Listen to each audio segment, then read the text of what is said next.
जी हाँ दोस्तों, फाइनली खेसारी लाल यादव जी के 2023 देवी गीत गाने का अपडेट आ गया है, जिस गाने का नाम है हवा झुरू झुरू लागेला। इस गाने को लिखे हैं कृष्णा बेदर्जी जी, म्यूजिक आर्या शर्मा का है और सिंगर में है खेसारी लाल यादव जी।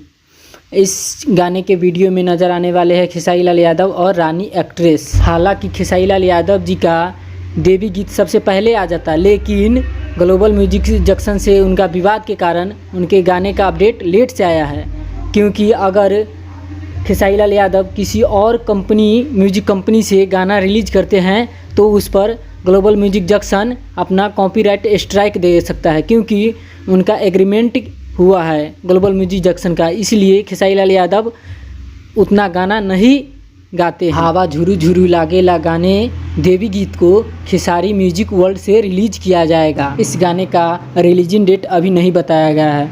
आज के लिए इतना ही। अभी तक हमारे चैनल भोजपुरी सिटी को सब्सक्राइब नहीं किए हैं तो जाके सब्सक्राइब और लाइक करें।